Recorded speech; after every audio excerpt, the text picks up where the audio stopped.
antes de tomar una noticia de la plataforma digital y de las redes sociales, deben confirmar esa noticia. Yo pienso que ahora está primando la inmediatez. Y la inmediatez está primando porque muchos se hacen eco de la plataforma digital y de las redes sociales sin consultar. Y eso es muy peligroso. El periodista es el profesional. Puede tener contacto desde el sector social más humilde, más sencillo, hasta el más alto nivel. Tenemos áreas verdes en la capital dominicana, todas las hizo Balaguer. Yo creo que cada dominicano debería conocer la belleza que tiene, la riqueza biológica que tiene este país. Yo creo que en los países occidentales y democráticos también debe haber un poquito más de control sobre muchas cosas que se están dando a nivel de los medios de comunicación.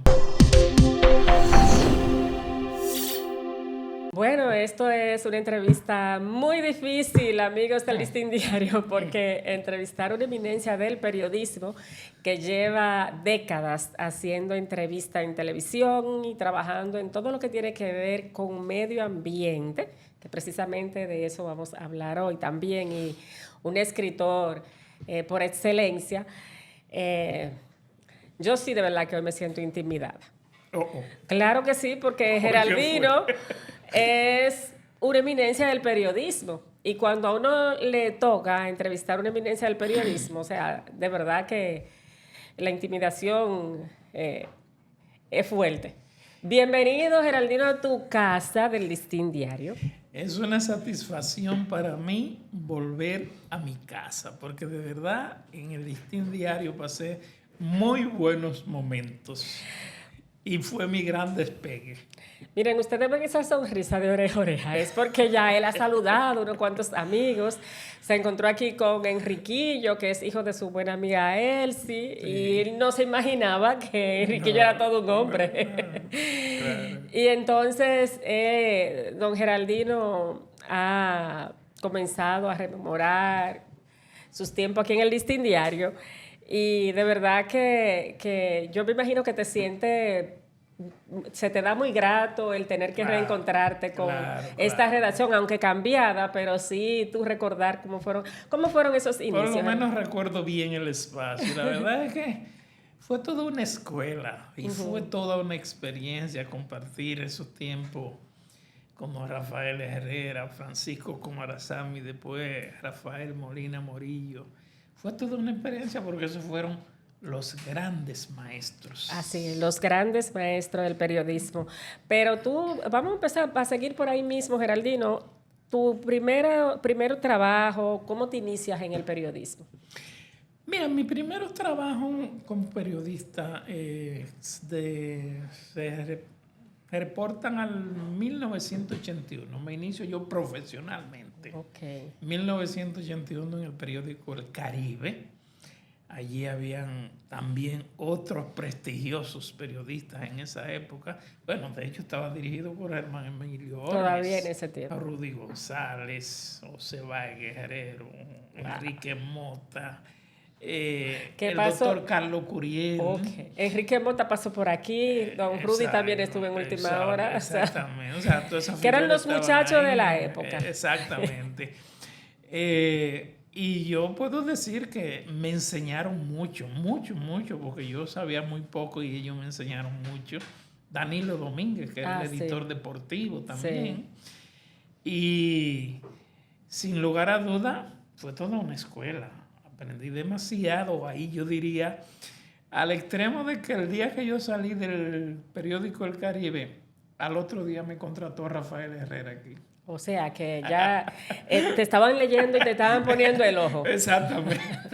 Y como el periodismo yo tenía aquí la semana pasada, creo que a Jessica Hasbun, y ella hablaba de la transformación que estaba experimentando el periodismo, que se estaba convirtiendo en un periodismo más humano. Y hablábamos de eso, y yo decía, bueno, pero que el periodismo sigue siendo periodismo, porque es noticia. Pero ahora hay que ponerle ese toque humano por toda la quizá distracción que tenemos y porque tenemos que llamar la atención de lo que está sucediendo, diría yo. Pero hacer periodismo en esos tiempos, ¿cómo era específicamente? Mira, yo digo a veces que el periodista ahora la tiene muy fácil. La tiene muy sí. fácil por las plataformas digitales y por las redes sociales, pero mucho cuidado. Mucho cuidado porque tú has oído decir siempre que las noticias falsas corren un 70% más que la verdadera. Claro. Entonces, los medios tradicionales como los canales de televisión, radio y los periódicos, antes de tomar una noticia de la plataforma digital y de las redes sociales, deben confirmar esa noticia porque hay demasiada gente que son comunicadores. De hecho, hay una enorme diferencia entre el comunicador y el periodista.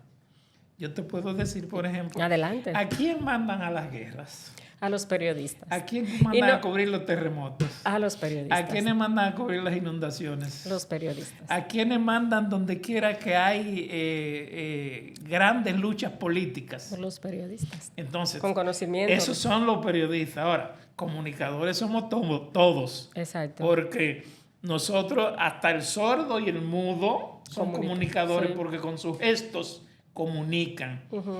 Y precisamente yo estoy escribiendo un libro sobre comunicación y periodismo, pero mira qué bien, diciendo que con el perdón del famoso patólogo dominicano Sergio Sarita Valdés, hasta los muertos comunican. Claro que sí, eso es así, eso es cierto. O sea, no entonces, con el perdón, que comunicador puede ser cualquiera. Ahora, periodista, ya hay. Es otra cosa. Pero aquí realmente, lamentablemente, aquí hay muchas personas que dicen ser periodistas y siempre caen en este atolladero de dar información como cierta sin haberla confirmado. Y no solamente periodistas, muchos medios de comunicación lo hemos visto en eso. O sea, por ejemplo, en mi caso, yo recuerdo en mi área que se regó que falleció José Luis Perales. Así, todo el mundo dio esa información. Todo el mundo dio la información. Y curiosamente, mi jefe, Ramón Almanzar, se le ocurrió llamar a César Suárez y él decía, no lo publiquen porque no hay un comunicado oficial, ¿no? La gente familia, decía, ¿verdad? Sí, no, en la familia no lo ha dicho el manager. Y decía, no, pero que el periódico de España que lo publicó, que mentira, no era ni siquiera el de España, era de Colombia. Y resulta que cuando se llama a su representante aquí, César Suárez, y él llama a José Luis Perales, que estaba cenando en París, el señor estaba vivo, no le había pasado nada. Tuvo que poner una imagen de él cenando en París. Exactamente, o sea, esas son historias que uno tiene que tomarla para toda la vida y acuñarla y decirle, no, déjame, no importa, que yo no puedo dar la noticia primero, pero hay que confirmarla. El buen periodista siempre tiene que llevarse de la frase famosa que se le atribuye a García Márquez cuando decía, no es el mejor periodista el que da la noticia más rápido, sino el que da la noticia verdadera. Exactamente, el que la confirma. O sea, que esa inmediatez hay que tener mucho cuidado. Y de eso estamos plagados, lamentablemente. Yo quisiera, Geraldino, que tú nos contaras, porque yo sé que hay mucha gente que no tiene ni idea de cómo era que se hacía un periódico en los 80.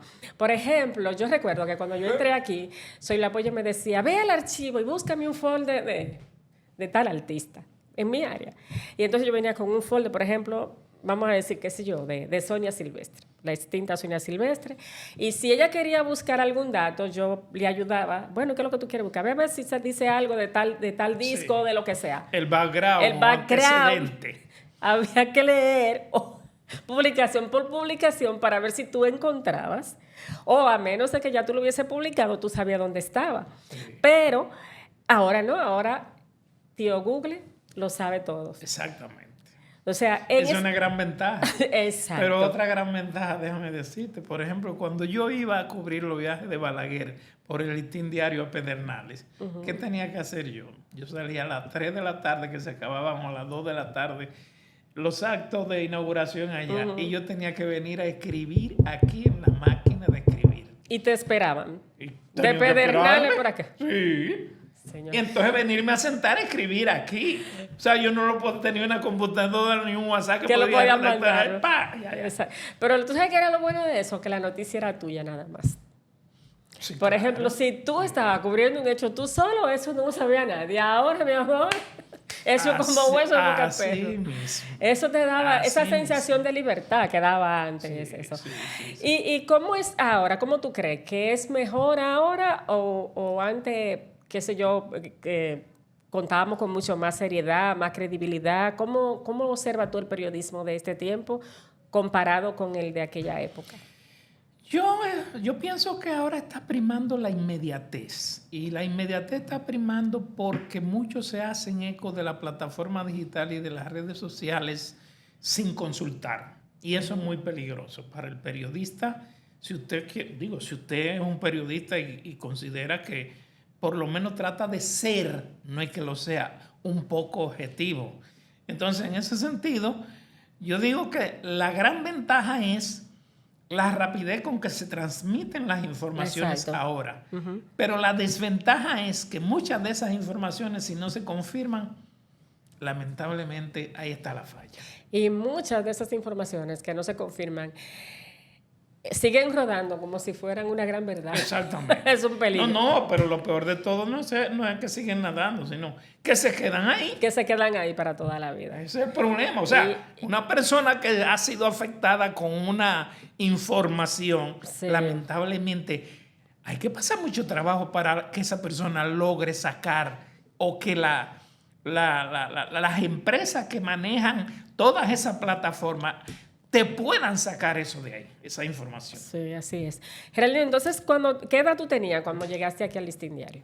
Era un jovenzuelo. Listín Diario, yo debe haber llegado como a los 30 y algo por ahí. Pues no era tan jovencito ya. Sí, Era un los hombre 30 hecho y algo, derecho. sí, sí. Y llegaste aquí a cubrir qué fuente específicamente. Palacio Nacional. Huepa.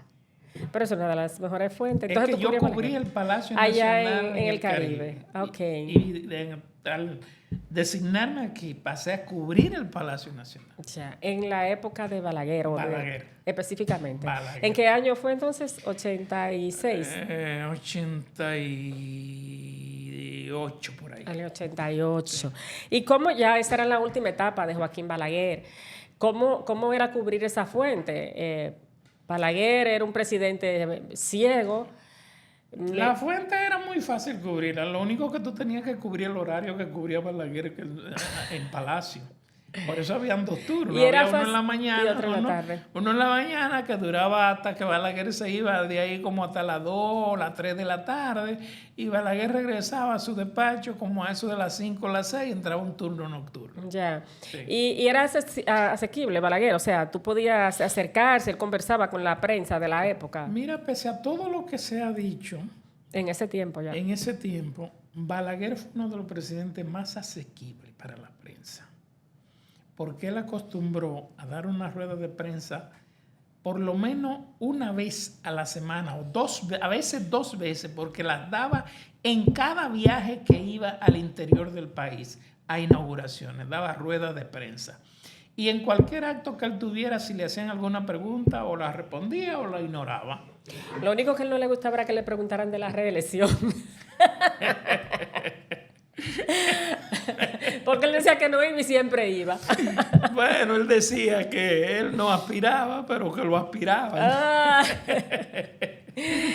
¿Y cuál fue quizás esa experiencia de esa época que tú recuerdas como que quizás marcaste un hito dentro del periodismo y que te marcó, tal vez te marcó a ti personalmente como periodista?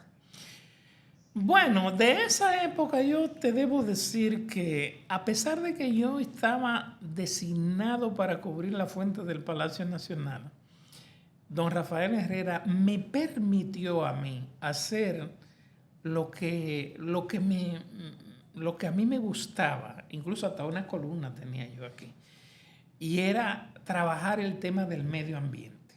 Y me permitió tanta amplitud que el Listín Diario se llegó a ser el paradigma del tema del medio ambiente en sentido general en el país. Exacto, Todas sí. las noticias de ese tema había que buscarlas prácticamente en el Listín Diario.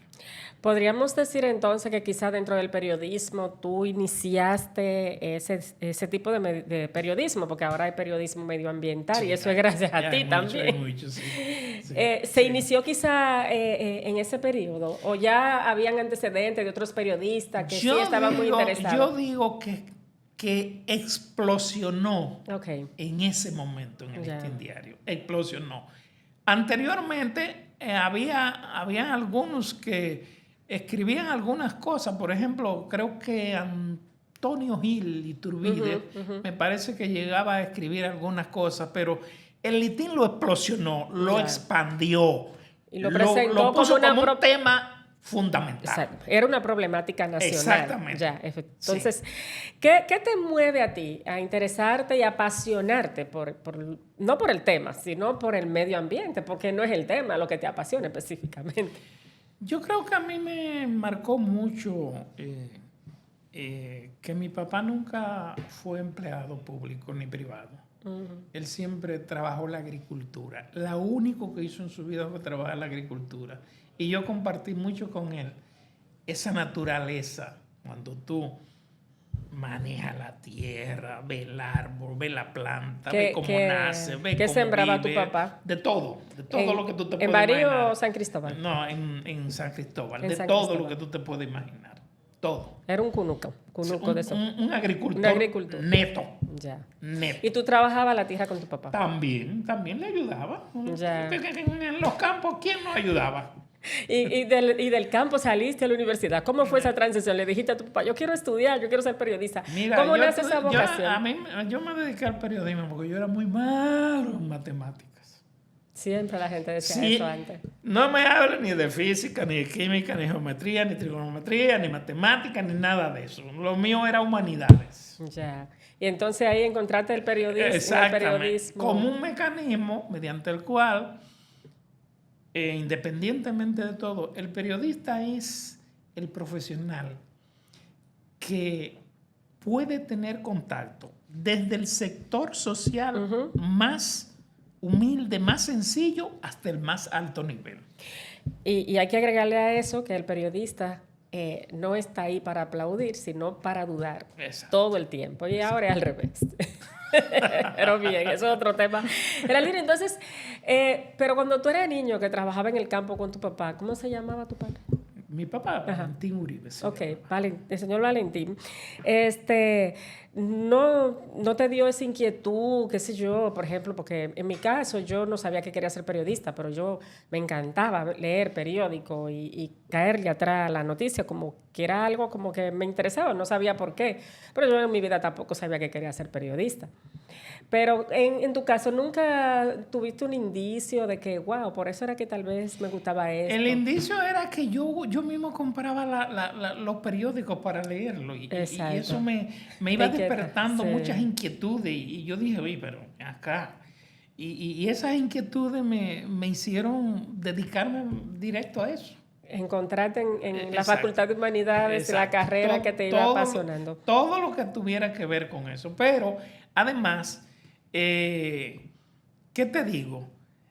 Cuando tú sabes que por este lado no te va a funcionar porque tú, no importa, te pueden dar en cucharita todo lo que es matemática, física, química, todo, pero tú no te lo vas a aprender. Yo simplemente me inicié en el periodismo. El trabajo me absorbió. El trabajo del periodismo me absorbió. Tú eras un periodista y no te dabas cuenta de que era periodista. Exactamente, el trabajo me absorbió. Qué interesante, qué bonito. Y entonces ya aquí en el Listín Diario con esa impulsión, como tú dices, de lo que son los temas medioambientales, también... Antes de yo estar en el Listín Diario, también yo pasé por Radio Popular. Sí. Noticiario Popular, a donde estaba don Pedro Pérez Vargas, Corporando los Santos y esa gente. Y también estuve en Radio 1000 informando. Como reportero. Con Víctor Melo Báez. Como reportero. Como reportero, sí. ¿Y tú qué fuente tú cubrías en la radio? En la radio no. En la radio yo andaba en una unidad móvil por los barrios, las ruedas de prensa y ese tipo de cosas. Tú sabes que había unas unidades móviles que uno transmitía desde el lugar de los hechos. Desde el lugar de los hechos transmitiendo. Y yo llegué a ser parte del Noticiario Popular y de Radio 1000 informando en ese tiempo. ¿Que duraste un tiempito ahí o qué? ¿O No, tú le esperas? duré años en Radio Qué 1000 y bien. en Noticiario Popular. Y hay que decirle... En la época en que eran las dos que pujaban en Ya, este país. porque a eso iba. Hay que decirle al público, señores, que en esa época esos informativos radiales la gente lo esperaba como el espacio para estar realmente informado, sin tener, no todo el mundo tenía acceso a los periódicos y quizá a la televisión, pero a la radio sí. La radio Entonces eran informativos con mucha credibilidad y con una audiencia extraordinaria. Exactamente. Yo fui un periodista formado en la práctica, Sí. realmente. O sea, yo me hice en la práctica, porque desde que inicié Los Pininos, el tiempo me absorbió todo. Yo puedo decir que soy un autodidacta en sentido práctico. Y me siento conforme con lo que soy. No tengo por qué quejarme de nada. No digo en ese yo. sentido. Y cuando comenzaste a explorar lo que era el tema del medio ambiente, yo recuerdo que para la época se hablaba mucho de la deforestación. Joaquín Balaguer tenía una campaña de reforestar el país y yo digo, wow, pero qué chulo, eso debió de seguir esos programas reforestando todo lo que es esa zona que muchas veces la gente se la lleva. ¿Qué encontraste tú en esa época? Y además que, aparte de que era el tema que te apasionaba, o sea, ¿qué encontraste tú en esa época de los 80 en estos temas?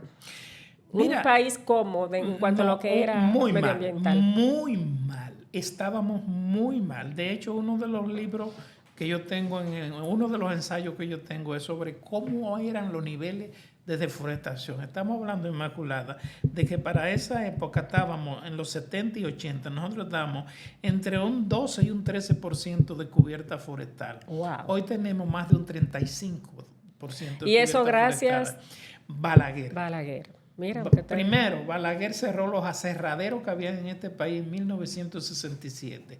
Luego ejecutó un plan denominado Selva Negra en el 86. Y luego hizo posible que toda la mayoría de la población dominicana adquiriera gas licuado de petróleo para sustituirlo por leña. Yo recuerdo, que creo que te lo comenté a ti, que en mi casa había un colmado y yo veía que los camiones venían de la línea. Cargado de carbón. Y de leña. Y vendían en el colmado los palos de leña. Sí, y los sacos de carbón. Sí, el carbón también se vendía en mi casa. Entonces nosotros estábamos en una crisis. Yeah. Este país tenía una crisis ambiental con los bosques. Y luego de eso, de lo que hizo Balaguer, viene la parte que fue que todos los movimientos ambientales que comenzaron a surgir lograron que se creara la ley 6400, que surgió en el gobierno de Leonel Fernández, el primer gobierno de Leonel Fernández, pero fue promulgada por Hipólito Mejía en agosto del 2000.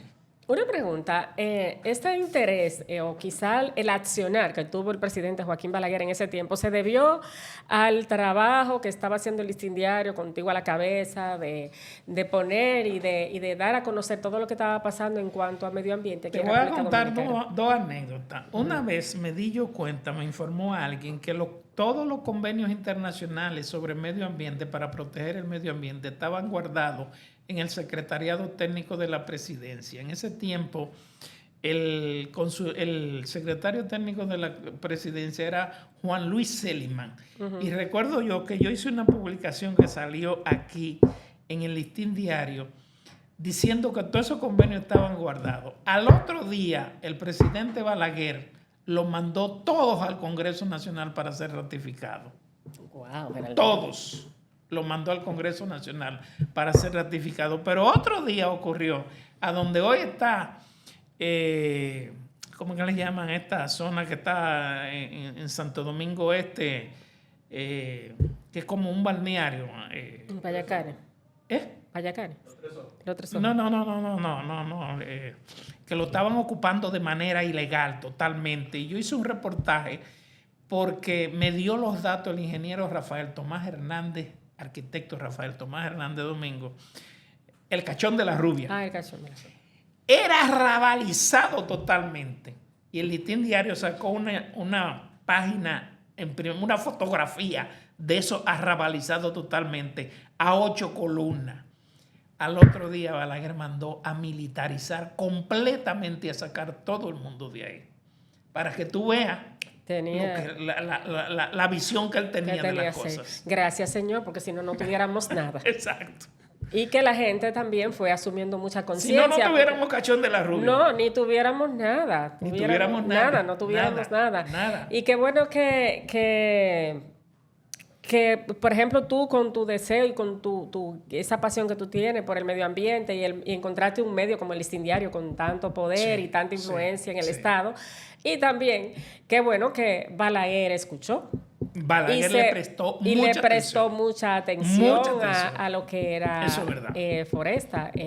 Cuando Candelier estaba como encargado de Foresta en una oportunidad, yo recuerdo que en el campo la gente le tenía un miedo. Si iba a tumbar un árbol, pues eso, cuidado que si Candelier viene. Y Candelier patrullaba toda la zona del área boscosa. Es una cosa, de verdad, que eso hubo que vivirlo. Ojalá que esta generación pueda asumir esa conciencia con la que uno creció y con la que uno vio en esa época, siendo un niño. Si tenemos áreas verdes en la capital dominicana, todas las hizo Balaguer. ¿Te las cuento? Dele para allá. Mirador Sur, sí. Mirador del Norte, Mirador del Este, Los Tres Ojos, Jardín Botánico, Parque Zoológico Nacional. Sí. Todo eso. Fue Balaguer. Centro Olímpico, que es área verde. Ajá. Todas esas áreas verdes que tiene el Gran Santo Domingo, las hizo Balaguer.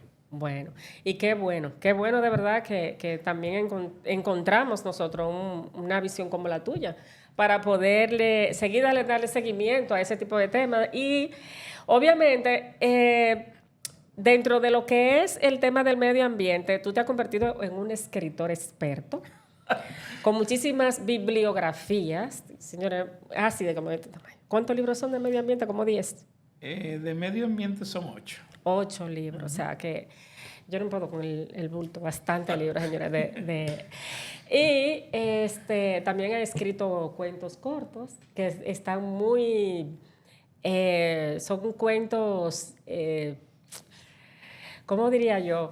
O sea, muy llevado a lo que tú viviste, me imagino, en tu niñez, en el campo, o sea, con descripciones que el que ha vivido en el campo dice, wow, yo he estado ahí. Sí, exactamente.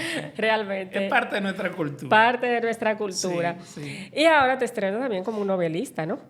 Bueno, sí. Ahora venimos con una novela. Informes fatales. Exactamente. Es una novela que de alguna manera el que la lea también se va a dar cuenta que también tiene la tendencia del medio ambiente. Porque es sobre un tema de una situación. Cuéntanos, adelántanos algo. Yo no te puedo adelantar mucho, porque pero más o la menos. vamos a poner a circular en agosto próximo, pero sí te puedo decir que es una novela donde se observan los conflictos entre los técnicos, los profesionales del área, con respecto a instituciones oficiales, con respecto a los intereses de empresas privadas, con respecto al cumplimiento de las leyes, los decretos y todo tipo de normas que tenían que ver con la protección ambiental, especialmente de los ríos del país. Entonces, es más bien, yo te diría, una novela en forma dramática. Ya. Qué sé yo, es tu primera novela. A lo mejor alguien algún día se interese y quizás pudiera convertirla en alguna película. No, pero mira, eso está súper interesante. También estará poniendo en circulación otro libro. ¿Cuál es? Riquezas Dominicanas. La segunda... No, yo voy a poner la segunda edición de los otros 8 libros míos, pero especialmente en el caso de Riquezas Dominicanas, que tiene un documental, porque es un libro documental. Ese es un libro ampliado y actualizado, que se llama Islas, Islotes y Cayos de la República Dominicana. Y yo creo que cada dominicano debería conocer la belleza que tiene, la riqueza biológica que tiene este país. Los dominicanos no la conocen. Sí. No, yo de verdad que estuve hojeando el libro y yo me quedé sorprendida. La cara mía era un poema porque yo decía, y eso está aquí, y eso está aquí, y eso está... Mira, la verdad es que uno tiene una falta de cultura increíble en cuanto a lo que es recursos naturales, esos islotes que pertenecen a República Dominicana, los cayos. De verdad que uno conoce Cayo Levantado, que otro cayito y ya. Pero el libro es como una especie de enciclopedia. Sí. En donde el que lo adquiera va a tener ahí todo este material que es un material de República Dominicana y que es importante nosotros conocerlo para saberlo cuidar, para saberlo defender, para visitarlo. O sea, además tiene una impresión hermosísima el libro, ¿no? Sí, realmente sí, pero además la reedición de los libros Ríos y Arroyos de la República Dominicana y Lagunas, Humedales y Lagos de la República Dominicana, mira cuál es la idea mía. Yo digo, Okay. tal vez mis hijos, mi nieto, mi tataranieto, quizás otras generaciones, ojalá que no sea así, ojalá que no sea así, pero si pregunte, aquí habían lagunas, humedales, lagos, Ojalá que no. o aquí habían ríos. Sí. Entonces, esos libros están ahí, que son la muestra palpable de lo que Con nosotros imágenes somos. y todo. Y déjame decirte una cosa que tú no sabes. Hay otro que yo escribí sobre Haití, la crisis ambiental en Haití, Ah, sí. que siendo yo periodista de aquí del Listín Diario, se ganó un premio de la Sociedad Interamericana de Prensa, sí. Ok, sí. Tienen un premio, sí. Wow, Aquí. Geraldino, pero la verdad que ya tú estás pago como periodista. Claro, porque si, dígame usted, si te gana un premio de la Sociedad Interamericana de Prensa, obviamente... Se lo ganó el Listín y me lo gané yo. Claro, ya usted está pago como periodista. Geraldino, y esto, vamos a hablar un poco de esa actividad que tú vas también a hacer esa reedición de todos esos libros. Esto será Ya están reeditados. Ya están reeditados, pero lo va a poner a circular el mismo día todos. todo sí, el mismo porque día. no había, en el mercado no había ni una. Es más, yo debo de confesarte que tengo que agradecer a Rafael Peralta Romero, el director de la Biblioteca Nacional, que gracias a Dios ahí se ha hecho un trabajo muy bueno, que es que han digitalizado todos los libros que tiene la biblioteca. Ellos me lo dieron digitalizado porque yo no tenía ni siquiera ejemplares. Ay. Pero mira, es que el trabajo más completo y más importante eso, ¿no? Claro, después de digitalizado, de una digitalización, siempre hay que hacer correcciones porque se saltan palabras. No, y me imagino que también actualizarlo un poco, Exactamente. quizá con algunos datos que tú ya conoces, que no era lo que se estaban... que no era lo que se estaba aconteciendo en ese momento. Entonces la actividad será en el mes de agosto en la Biblioteca Nacional. Sí, a mediados de agosto o en los finales de agosto, pero va a ser en agosto, sí. Qué bueno, Geraldino. Entonces, Geraldino, pero tú, todo lo que tú hacías aquí en el Listín Diario, entonces, ¿cómo tú migras para la televisión? ¿Cómo se da ese paso? Porque vamos a seguir hablando de lo que es tu carrera como periodista. Yo migro a la televisión de una manera, al mismo tiempo que yo estaba en el Listín, yo comencé a trabajar televisión con Juan Ramón Gómez Díaz. Y digo que comencé a trabajar televisión porque el primer programa de televisión que se sacó en Telemicro lo hice yo. Se llamaba Mundo Ecológico. Mira qué bien. Duró 33 años en la televisión nacional. ¿Y por qué lo sacaste? Bueno, uno ha tenido que dedicarse a muchas cosas ya. Para sobrevivir. No necesariamente a ese tema. Y entonces, bueno, pero siempre seguimos con la misma temática. Sí. Ahora. Porque en el espacio que tú tienes en lo último, tú también siempre introduces el tema. Sí, o sea, eso en todos los programas. En todos los donde programas. yo he estado. O sea, y en lo que no estoy. Es un tema que yo no abandono nunca. Muy nunca, bien. Muy pese bueno. a las convulsiones políticas, sociales, económicas, de todo tipo. El paladín de la justicia del medio ambiente, Geraldino González. Entonces, ese fue el primer programa de opinión o el primer programa televisivo per se. El primer programa grabado allá para la televisión. Ok. Wow. Era tan así que había veces que lo repetían varias veces porque no había programación. Ay, Dios mío, mira, ahora el mundo se ha cambiado. Esos espacios. Y entonces, pero tú, entonces ahora tú estás en tu programa Lo Último. Yo hago lo último los domingos de 6 a 7 de la noche y Objetivo 5 los sábados de 11 a 12 de la noche y revista Tele 15 ¿Qué diario? de 8 a 9 de la mañana de lunes a viernes. O sea, que es mucho trabajo, ¿no? Es bastante trabajo. Sí, ¿Lo produces sí. tú? ¿Tienes un equipo? No, tengo un equipo que trabaja conmigo. Sí, porque Tengo un ya equipo tú no que estás trabaja para estar conmigo. en esos No, porque afares. uno no puede abarcar todo. No, claro que no. Muy buen equipo de trabajo que tengo Sí, al lado mío. yo lo sé que sí. ¿Y cómo, quizás, cómo defines tú todo este trayecto? ¿Cuántos años de periodismo podríamos decir? Bueno, ya vamos por 43. Ay, Dios mío. Yo no tengo esos años, ¿eh? Yo no. 43 años de periodismo, Geraldino. ¿Cómo lo podrías tú definir? Y quizás, bueno, tal vez el público que ve esta entrevista lo dirá, pero para ti, ¿cuáles han sido quizás los aportes más importantes? Y primero defíneme, ¿cómo ha sido esta trayectoria? Yo creo que he tenido la satisfacción de haber cumplido con la labor que me propuse. Me siento satisfecho con el trabajo que he hecho, pero más me siento satisfecho con la impronta que creo que dejaré por lo menos escrita en los libros. Muchas veces uno no tiene que caerle bien a todo el mundo. Las opiniones de uno difieren de otro. Yo respeto las de todo el mundo, a tal extremo de que yo lo que más uso en mi cuenta de Twitter o de X, como le llaman. Y yo, como sé que mucha gente no está de acuerdo conmigo, yo pues simplemente respeto la opinión de esa persona y ni siquiera respondo, no contesto. Ya. O sea, no Ese entro en dimes y hablando del diretes. nuevo periodismo de ahora. Exactamente. Pero me dijiste que cómo lo definiría, o sea, esa trayectoria tuya de 43 años. Yo creo que ha sido muy buena. Para mí ha sido muy buena, muy satisfactoria. Creo que no tengo nada de qué arrepentirme y creo que todavía quedan muchas cosas por dar. Qué bueno, qué bueno.